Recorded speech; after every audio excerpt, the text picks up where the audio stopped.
Good morning. Welcome to Inquisition Update. My name's Tom Fress, and I'll be your host for the next hour. You're listening to FirstAmendmentRadio.net. This morning, we're going to continue our reading and discussion of this most important book entitled The Global Vatican. This book is written by a former U.S. ambassador to the so-called Holy See. His name was Francis Rooney. And this book is available from Rowan and Littlefield, and I highly recommend the book because it'll explain many of the problems that are experienced by Americans today, and problems that have been experienced by Americans almost since the founding of this country. If you wish to understand what the New World Order is, you must first understand what the Old World Order is. Both are described in this book, and leaves little room for doubt about the unholy alliance between the United States and the Vatican. Unholy because the papacy is, was, and always will be the Antichrist of prophecy and Scripture. So we'll continue where we left off yesterday on the broadcast. If you're following along, we're on page 17 of the prologue, and Rooney continues speaking about the Roman Catholic Church and its relationship to the United States government. He says, on the whole, the Church, that is the Roman Catholic Church, is a powerful and unique source of soft power. To borrow a phrase coined by political scientist Joseph Nye. So soft power is a term coined by Joseph Nye, and it describes what Rooney calls the nature of the Roman Catholic Church, the applier of soft power, okay, people power, non-coercive, okay. When we know the history of the Roman Catholic Church is brutal force, coercion, inquisitions, crusades, tortures, murders, confiscations, and overthrow of governments, all for the purpose of gathering power and strength to the Pope, the self-styled King of Kings and Lord of Lords. He says, on the whole, the Church is a powerful and unique source of soft power, to borrow a phrase coined by the political scientist Joseph Nye. Soft power is non-coercive. It moves people to do the right thing by appealing to the ideals and shared values rather than to fear and brute force. Soft power is sometimes dismissed by hardcore realists as a distraction. But who wants to think and act as if hard power is the only answer in a nuclear 21st century? Let me also add, the Roman Catholic Church has often described itself as the applier of soft power, but it never applies its soft power without relying upon the secular governments of the world to use coercion and hard power, if you will, to bring compliance, to bring about compliance to papal authority. So while the Roman Catholic Church boasts itself about being one who relies upon ideals and morals to achieve its goals, it cannot achieve those goals without the backup of the governments of the world, the hard power, the militaries. All right. When the master of realpolitik diplomacy, Dr. Kissinger, notes in his book On China that a, quote, congruence on values, in other words, an agreement on values, in other words, a global shared set of values. You must know that if the whole world is going to agree on values, one person has to establish those values. In other words, the whole world must adopt the values of the papacy. Dr. Kissinger, who is an insider at the Vatican and a personal assistant to Pope Benedict XVI, said, quote, congruence on values is, quote, generally needed to supply an element of restraint, unquote, in international relations. He's giving a nod of respect to soft power. So Henry Kissinger, in his quote, is giving the nod of respect to soft power. And why wouldn't he respect the papacy and his ultimate authority to establish this congruence? He's a Knight of Malta. He serves the papacy professionally. Okay? And he's also one of the most powerful advisors of the United States to the presidents of the United States in foreign and domestic policy. So Henry Kissinger, a Knight of Malta, servant of the Pope, is helping to bring about this congruence of values in order to stave off the use of brute force. The carrot and the stick is the way I described it yesterday, and it applies. My friend Dr. David Abshire says, Rooney, former ambassador to NATO and special counselor to President Reagan, has spoken of a form of soft power that he and others call people power. This is a phenomenon that became quite interesting and visible during the Arab Spring of 2011, when hundreds of thousands of protesters were mobilized by the social media sites like Facebook. Okay, Facebook is part of that soft power or people power strategy by the Vatican to bring about congruence. Okay, people power is really nothing new. The Holy See, the supposed self-styled Holy See, I will add, has been supplying it for centuries. Even now, the Roman Catholic Church is more powerful as a source of people power than any new technology. The Holy See has been supplying people power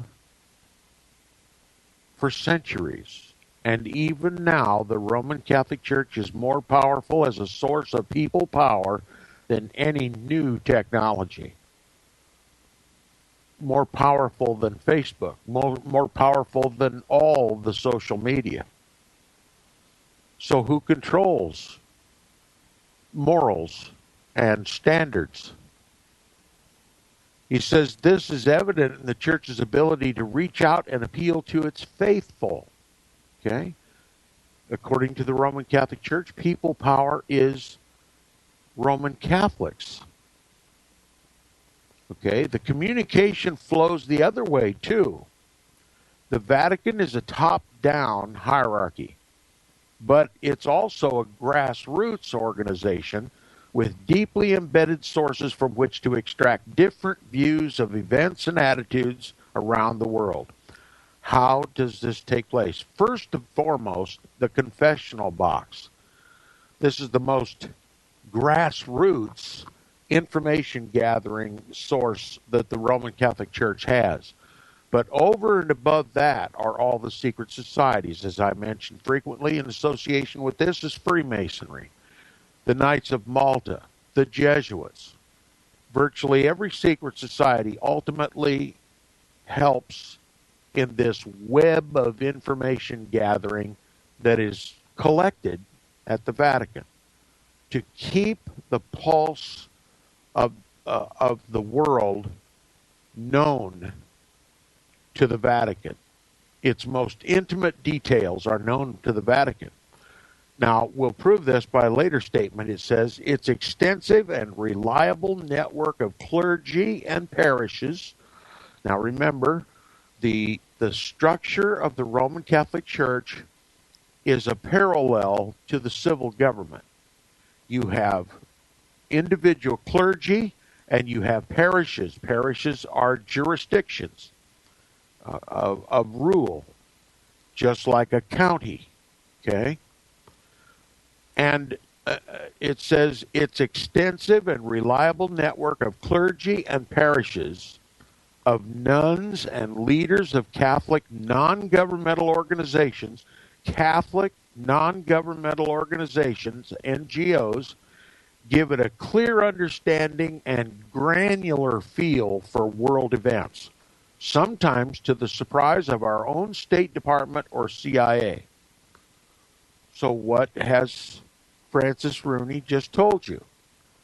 The network of information gathering by the Roman Catholic Church puts the State Department and the CIA to shame in their abilities to gather information and to assess the mood, the granular feel for world events.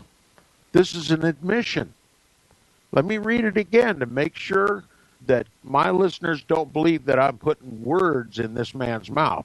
He says the communication flows the other way, too. The Vatican is a top-down hierarchy, but it's also a grassroots organization with deeply embedded sources from which to extract different views of events and attitudes around the world. Okay, it's a global information gathering system. Its extensive and reliable network of clergy and parishes, of nuns and leaders of Catholic non-governmental organizations give it, the Roman Catholic Church, a clear understanding and granular feel for world events, sometimes to the surprise of our own State Department and CIA. So when it comes to global information gathering, the Vatican has them all beat.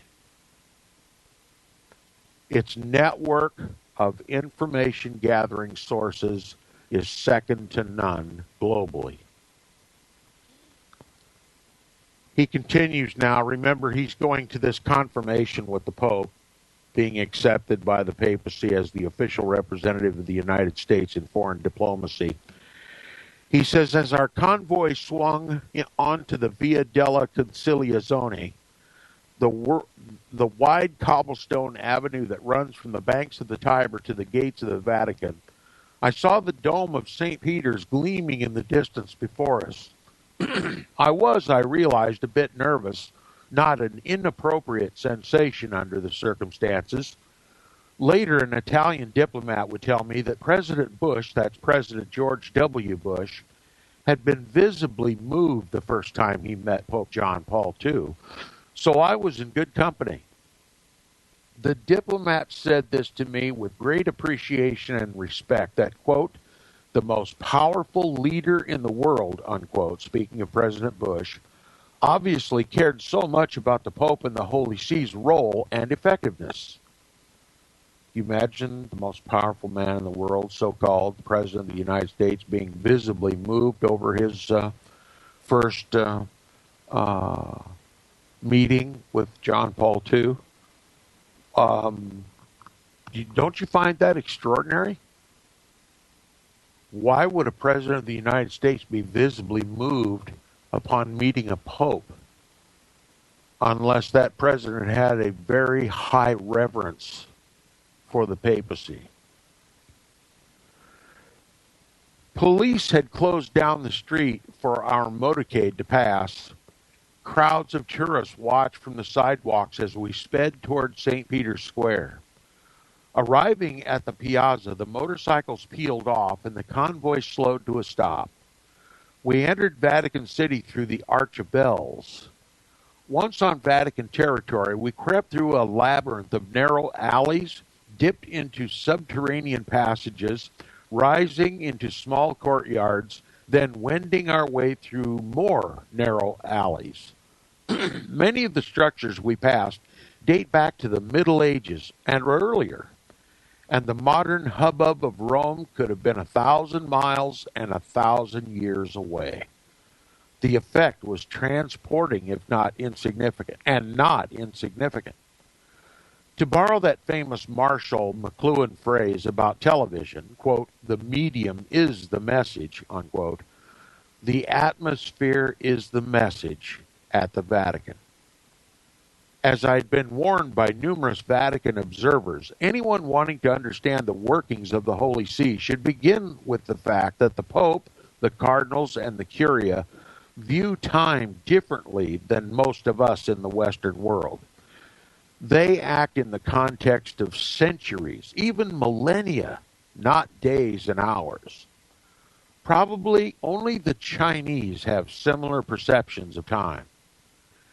Kissinger's description of Chinese diplomacy, quote, the meticulous preparation, the complexity of argumentation, the capacity for long-range planning, and the subtle sense for the intangible, unquote, is equally applicable to the methods of the Holy See. What this means for diplomats working with the Holy See is, first, that they must proceed with patience, no matter how eager they are to move the ball forward. People operating on a millennial timescale do not feel pressure to move quickly the way an American might, especially one who has spent most of his life in business. This explains why the Vatican tends to favor precedent and continuity over political expediency. Plenty of Vatican policies might seem questionable when viewed in light of contemporary Western values, which is to say popular opinion. The Church's ban on artificial birth control, for example, is ignored by 98% of American Catholics. However, the Church sets standards that do not shift according to popularity. An argument that begins with concern for broad-based acceptance will not get very far in the Vatican. This is not to imply that the Vatican is out of touch with the modern world. It's not Silicon Valley, but it is far from the technological dark ages. Along with troves of Renaissance art, Baroque fountains, medieval walls, and the rare manuscripts in the Vatican's library, including some of the earliest versions of the New Testament and the oldest Hebrew text known to exist, are several communication towers and robust websites which attest to the active global communications network. The Pope even has his own Twitter account, implemented under Pope Benedict XVI and now active under Pope Francis I. The car stopped in Cortile San Damaso at the foot of the entrance to the Apostolic Palace. We were met at the entrance by Prince Hugo Windischgrätz, a gentleman of His Holiness. Escorted to the palace by Hugo and several other gentlemen, capital G, we passed a dozen or so Swiss guards mustered at attention, then entered a loggia where we encountered additional gentlemen and guards. Among the people waiting to greet us was a warm and familiar face Archbishop, later made Cardinal James Harvey, formerly of Milwaukee and serving as the prefect of the papal household, a position that made him a well-recognized face at the Vatican. After a quick elevator ride, our procession followed Archbishop Harvey through the grand halls of the palace toward the papal suite. For such a small territory, the Vatican contains an amazingly extensive labyrinth of halls, corridors, and rooms. We walked on floors of inlaid marble and under vaulted ceilings, passing wall-to-wall frescoes many centuries old. Advancing through the various rooms were more Swiss guards stood at solemn attention. We arrived in the Sala Clementina, the anteroom of the Pope's chambers.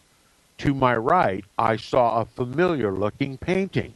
Quote, "That looks like an El Greco," unquote, I said quietly to Archbishop Harvey.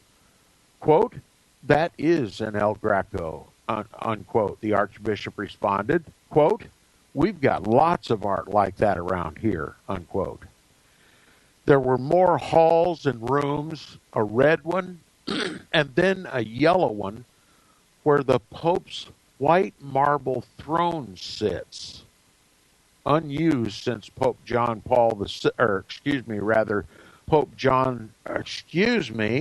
I'll get it out eventually. A white marble throne, unused since Paul VI ended the practice, and ultimately a gold room called the Sala degli Ambasciatori. The doors opened, and Pope Benedict XVI stepped out to greet us. Let me stop and there's a yellow room among all the other rooms, a yellow room wherein the Pope has a white marble throne. Marble, a white marble throne. And according to this note, it's been unused since Paul VI. And Paul VI was the one who closed Vatican Council II. Pope Paul VI ended the practice of the popes sitting in that white marble throne. Is anybody doing any math for me? How do you convince an apostate Protestant nation such as the United States of America to give up its protest and ecumenically reunite with the Roman Catholic Church if the Pope insists on sitting on his great white throne in the Vatican? That's why Paul VI ended the practice of ruling from a great white throne. I wonder what the fascination is with the papacy and a great white throne, a great white marble throne. Could it be prophetic that that's where the popes of Rome will finally meet the God that they have tried to counterfeit on the earth at the great white throne judgment? Nevertheless, Paul VI ended that practice during Vatican Council II. And imagine the mindset of the papacy that thinks it's appropriate to call itself, number one, the replacement of the Son of God, and then to erect for itself a white marble throne in a yellow room. Imagine the mindset. Imagine yourself going to the quarry, picking out the finest white marble, and having a throne made for yourself. What is the mindset of a man who wishes to sit in a great white throne? He is the man of sin, the son of perdition. He says, the doors opened and Pope Benedict XVI stepped out to greet us. Benedict's reputation as a reserved intellectual notwithstanding, he had kind and welcoming eyes that exuded pleasure and kindness. He was 78 years old and worked hours that would exhaust a man half his age, and yet he seemed rested and focused. He ushered me into his library. A few more photographs were taken, and then the room was cleared. The doors were closed, and we were alone in the serene grandeur of the papal library. We sat for a moment in silence. The Pope was waiting for me to speak. I was waiting for myself to speak, too. No words were coming out. Quote, "I'm sorry, Holy Father," unquote, I finally managed. Quote, "I'm nervous.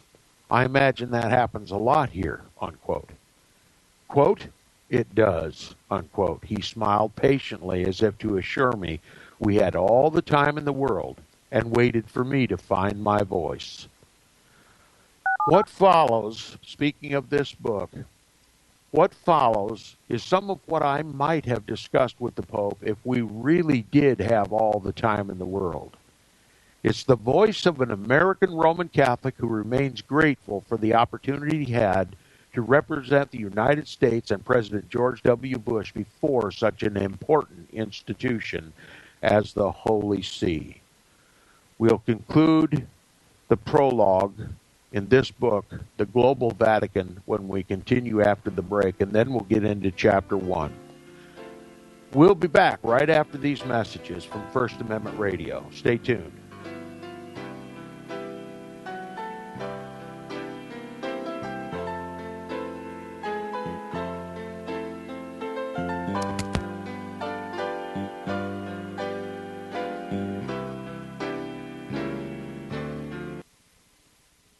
I pledge allegiance to the King of Kings and to his kingdom come on earth as it is in heaven. One holy nation and our Heavenly Father, grace, mercy, justice for all.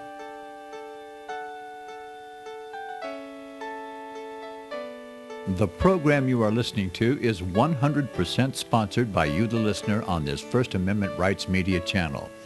You will notice that there are few commercials on this radio network. There's a good reason for that. Corporate advertising dollars come with strings that limit program content.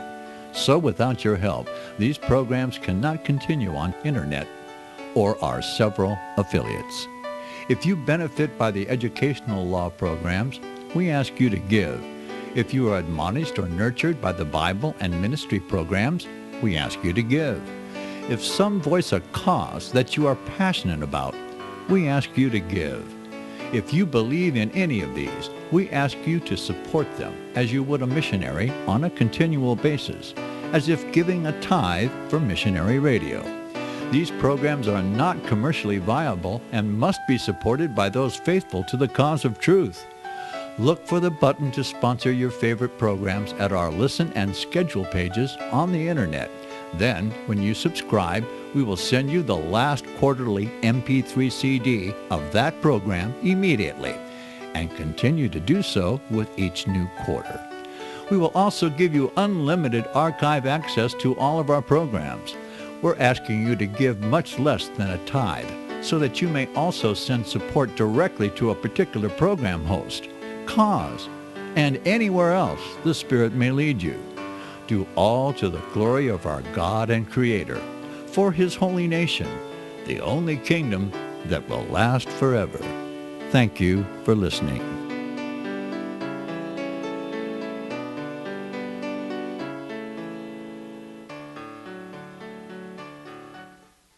Since the beginning of time, kings have sought it, nations have fought for it. It has been traded, it has been borrowed, it has been purchased. It has been stolen. There's a reason for it.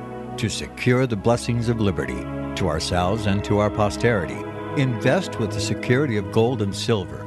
Call Discount Gold and Silver Trading at 1-800-375-4188 or visit discountgoldandsilvertrading.net. Listen to Financial Survival with your host, Melody Cedarstrom, right here on FirstAmendmentRadio.com at 4 p.m. Eastern or 1 p.m. Pacific Time. Visit discountgoldandsilvertrading.net or call Discount Gold and Silver Trading at 1-800-375-4188. Toll free, 1-800-375-4188.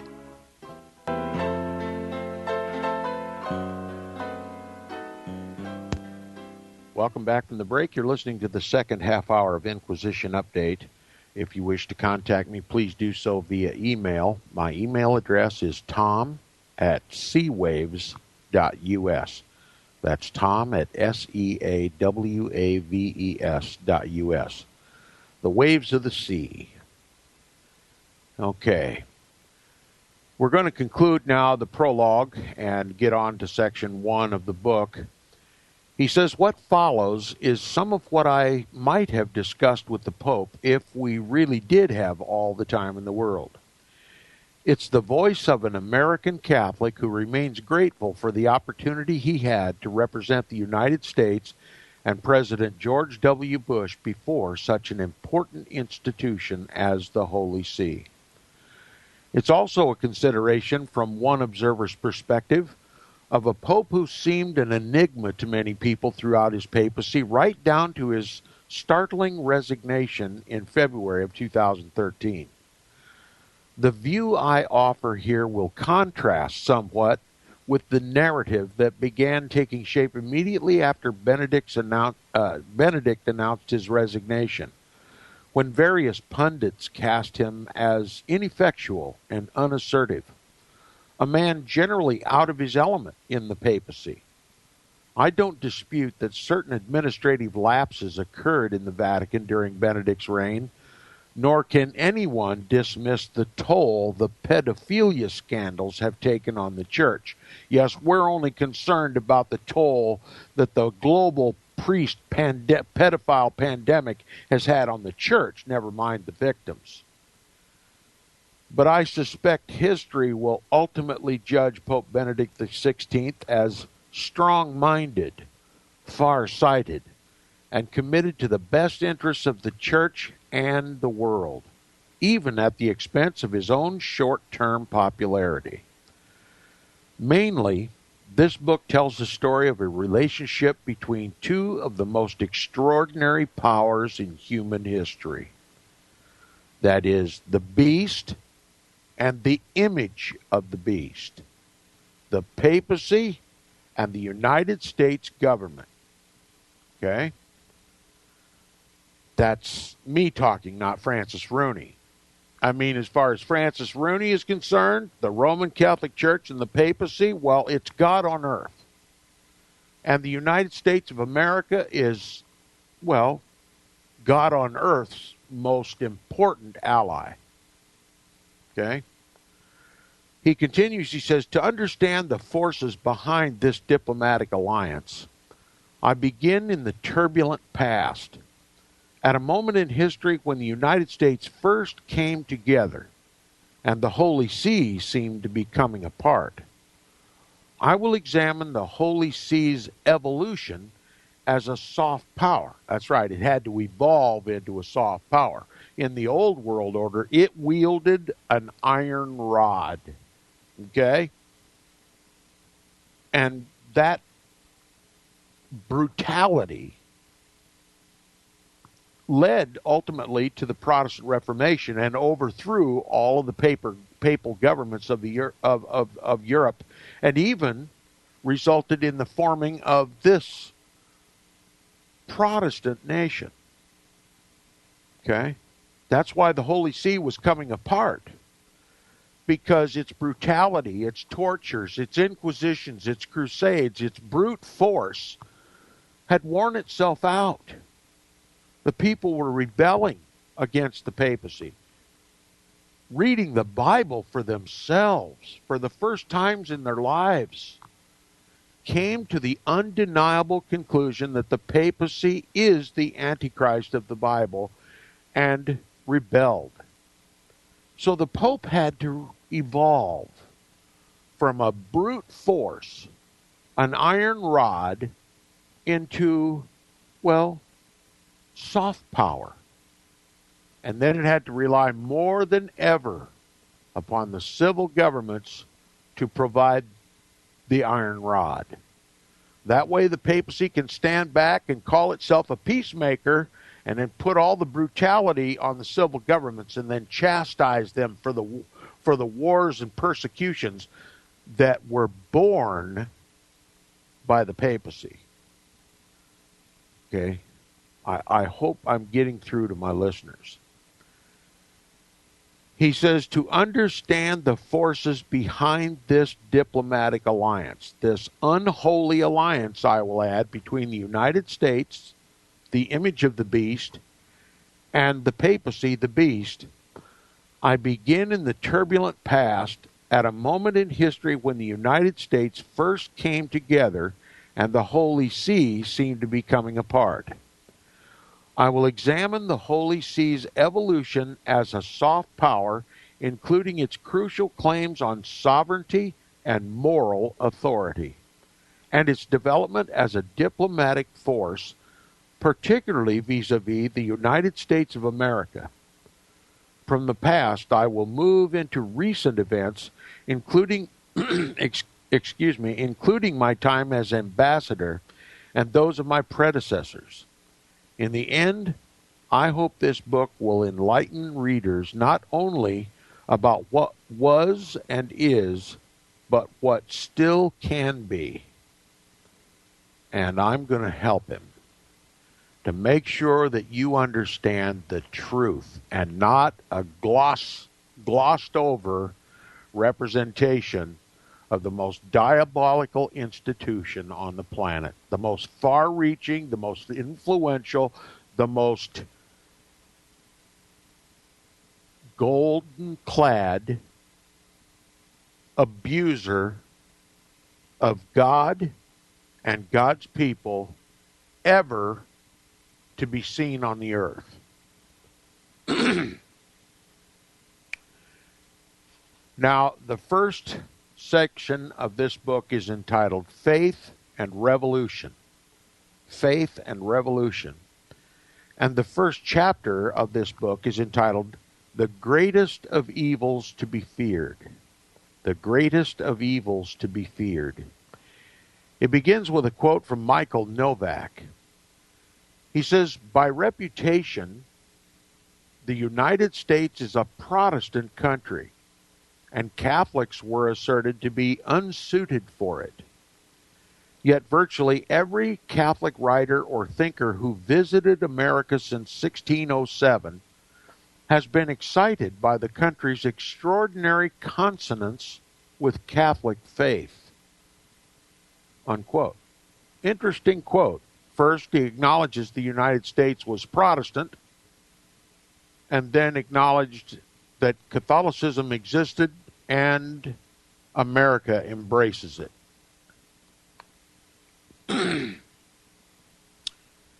First, you have to realize that for Roman Catholicism and the papacy to be embraced by the United States of America must mean something had to happen to Protestantism,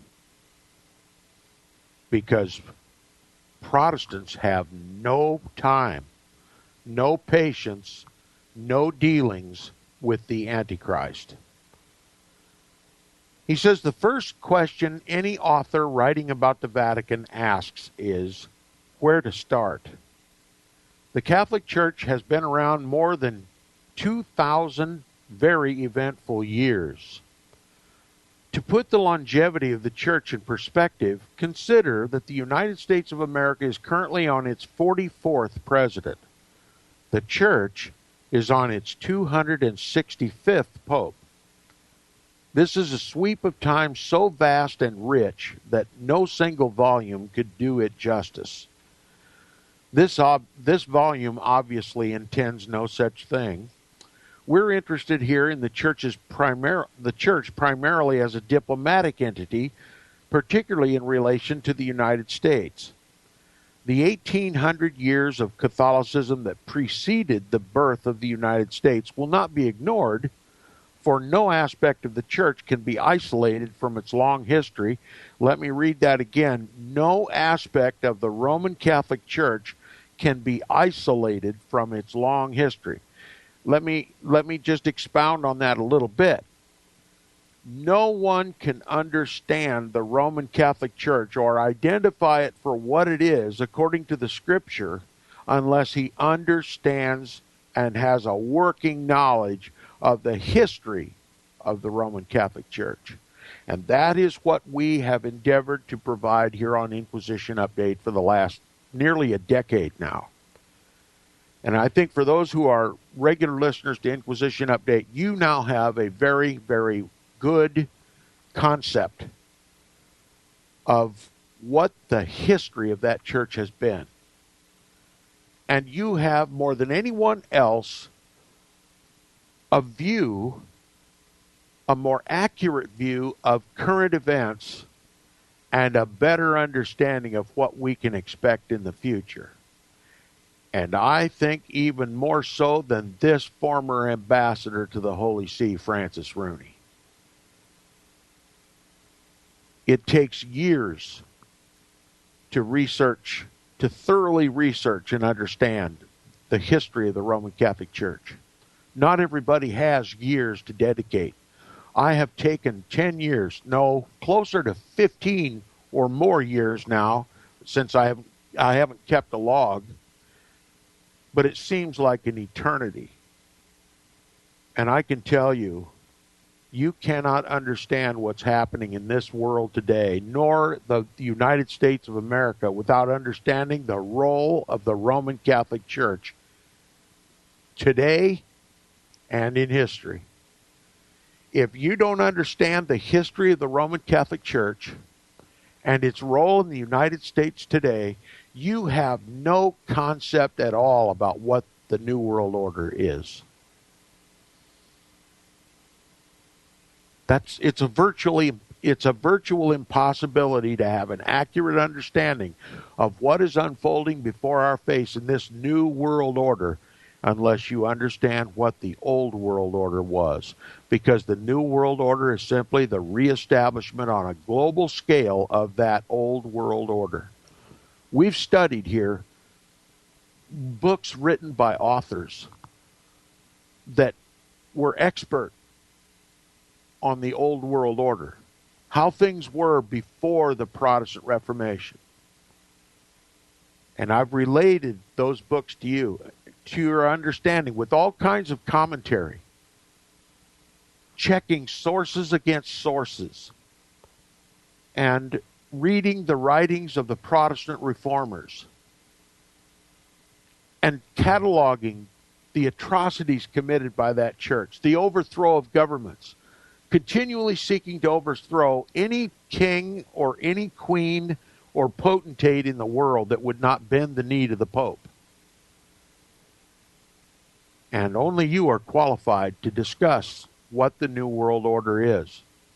Despite the so-called experts throughout the world who are making a living talking about this New World Order and steering clear of any discussion about the Knights of Malta or the Jesuits or the Roman Catholic Church, you get the straight truth here on Inquisition Update as best as I can uncover it. And I hope and pray that God will choose you and use you to help spread this message. The 1800 years of Catholicism that preceded the birth of the United States will not be ignored, for no aspect of the Church, the Roman Catholic Church, can be isolated from its long history. Given this project's scope, though, the distant past will be treated only briefly. Okay? Lucky for you, I have covered it thoroughly as I possibly could over the last 10 years. So I'll fill in the details, the gory, bloody, persecutorial details that Francis Rooney is going to leave out. Of course, they leave that job to Protestants, okay? That's what we're supposed to do. Rooney is supposed to, as best he can, cover up the errors and sins of the Church of Antichrist. Okay? After all, he is a devout Roman Catholic. He says, and while much of what is told here will be compelling on its own right, touching upon some of the most important human events in the last few centuries, this is history with a purpose. In part, that purpose is to give American readers insight into the nature of the Holy See, its guiding principles, and its legacy of engagement in the affairs of states. Its legacy of engagement or interference in the affairs of states. That has been the role of the Vatican from its very inception, to interfere in the affairs of states. Okay? The self-proclaimed King of Kings has a divine prerogative to interfere in the affairs of states. The self-styled King of Kings will be king of your king, your president, your queen, your potentate, or they will be unceremoniously and oftentimes bloodily evicted from their thrones. Meddling in the affairs of states is the Roman Catholic Church. It is the papacy. He says, one primary purpose is to answer a question that I have been asked many times since serving as ambassador. Why, given the obvious congruence of our values, did it take until 1984 for the United States and Holy See to recognize each other formally? In the answer lies an understanding of this most singular relationship. There's no better place to begin this inquiry than on the campus of my alma mater, Georgetown University. That is, Jesuit Georgetown University. Just inside the main gates of Georgetown, rising from the circular lawn in front of Healy Hall, is a statue I've walked by hundreds, maybe thousands of times since first stepping onto campus more than 40 years ago. I'm sure that many mornings in my graduate years I raced by the bronze figure on my way to class with barely a glance. These days, it never fails to grab my attention. What so grabs Rooney's attention now when he passes that bronze statue? He says the subject of the statue, as every good Hoya knows, is John Carroll, the first Catholic bishop in the United States and Georgetown's founder. Most Americans have forgotten the name John Carroll. Also largely forgotten are the once celebrated names of his brother, Daniel, a framer of the U.S. Constitution, and his cousin, Charles, a signer of the Declaration of Independence. You won't find much in history textbooks about this once prominent American Catholic family. In fact, you won't find much about Catholics at all in histories of early America. Today's histories include a wider variety of people: Native Americans, African Americans, Dutch, Jews, than just pilgrims and Puritans, but still not much about Catholics, and even less about the Carrolls. This is unfortunate. The Carrolls were not only important founding fathers of the United States, they were also, and this applies to John Carroll especially, critical early links between the new nation and the Catholic Church in Rome. Okay? The Carroll family, a subject that we've talked about voluminously here on Inquisition Update, never once attempting to sidestep the Carrolls, always emphasizing the importance of the role of the Carrolls in the founding of our federal government, but not at the expense of denying the Protestant nature of the colonies. Never once forgetting that the United States of America was originally founded by Protestants who were fleeing Roman persecution, Roman Catholic persecution, papal persecution, inquisitions and crusades, and interdicts, and all kinds of punishments and censures against those who would never bend the knee to the Pope. They fled here, risking their lives in rickety ships to get away from papal influence. This nation is Protestant, and though through consequences it was forced eventually to give equal status to Roman Catholics, and that has been its downfall, the United States must return to its Protestant roots. I don't deny the role that the Carrolls played in the founding of our federal government, in the writing of our Constitution and the Bill of Rights.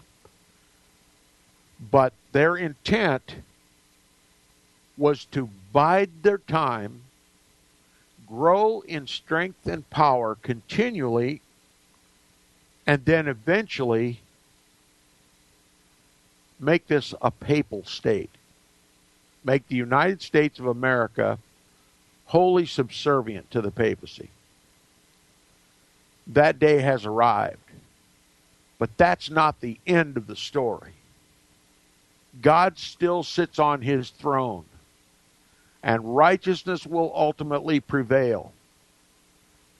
Now, I don't know what the fate of the United States is in the immediate future. I know what its ultimate fate is. The Bible in the book of Daniel makes it perfectly clear. The image with the head of bronze, silver, or rather gold, silver, bronze, and iron is a timeline. And Nicholas even called it the times of the Gentiles. We are in the time of the feet and the toes. The world is being divided and then reunited under the headship of the papacy. But the image that was described in the book of Daniel is destroyed and ground to powder by that stone that was cut out of the mountains without hands. Okay, that stone is Christ. He says the kingdoms of this world have now become the kingdom of our Lord. All the governments of men are ultimately going to be destroyed. No government in the history of the world from Babylon to the current has ever brought in Christ's righteousness. It's all got to be replaced. It's all got to be destroyed.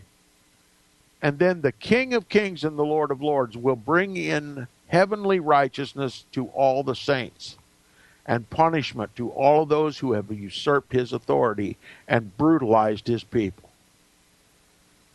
So the United States, in its current attitude of service to this papal tyrant,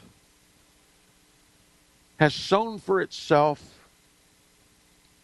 God's judgment. And so I no longer hold out hope for America as a nation, because the Bible doesn't provide for that. There's no hope in the Bible for America as a nation. My hope is in another nation. It's called the kingdom of heaven, wherein dwelleth righteousness. Christ is the King of the kings and the Lord of the lords in that kingdom, and we are all his servants. That's the nation to which I am now loyal and patriotic. But in the meantime, until Christ comes visibly, physically to establish his kingdom and destroy all the kingdoms of men, I hold out hope that the Protestant Reformation can stave off this papal tyranny that has insidiously engulfed us all. I choose not to focus on the Carroll family, because that is an excuse for Roman Catholics to claim ownership for the federal government. It is to exclude the Protestant influence. It is to exclude Protestantism altogether.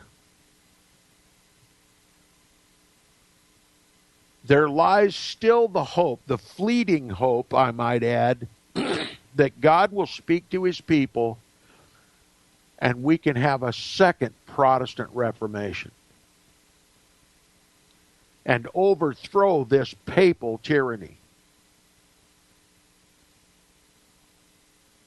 Now, if that's not possible, I'm still going to pray for it. I'm still going to work for it. I'm still going to educate people as much as I possibly can. But if we cannot muster up another Protestant Reformation, I at least want you to know why and who is about to martyr you. And they're going to do it in the name of God, thinking that they are doing God's service. History is about to repeat itself.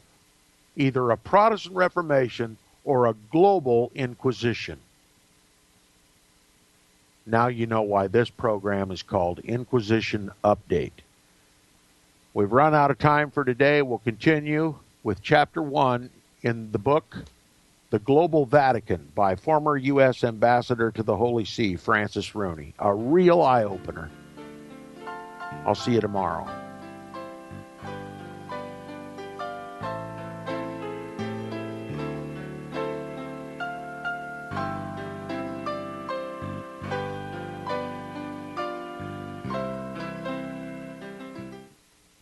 Gold and silver is tremendously undervalued. Global demand vastly exceeds mine supply by more than 60% annually. There is little in the financial world more certain than a coming explosion in the prices of gold and silver. The U.S. dollar continues to lose value and respect as the world's reserve currency. Our nation faces challenges on many fronts, and a day doesn't pass without another economist bringing forth warnings of impending economic calamity. There has never been a better time than right now to acquire physical gold and silver. Discount Gold and Silver Trading was founded on the principles of truth and honesty. We believe in providing a quality product, quality service, and most importantly, competitive pricing. We provide all forms of precious metals, including American gold, silver, platinum, and rare investment and circulated coins. Silver bars, rounds, and 90% silver bags are on hand for the silver investor. Gold self-directed IRAs are available. Call Discount Gold and Silver Trading at 1-800-375-4188. Toll free, that's 1-800-375-4188. Hear it first on FirstAmendmentRadio.com and FirstAmendmentRadio.net. American Family News, I'm Rusty Peak. Spurred on by fresh evidence, law enforcement officers have methodically combed through heavy woods in far northern New York, trying to close in on two murderers who escaped from a maximum security prison more than 2 weeks ago. Franklin County Sheriff Kevin Mulverhill says law enforcement is still working on clues, including DNA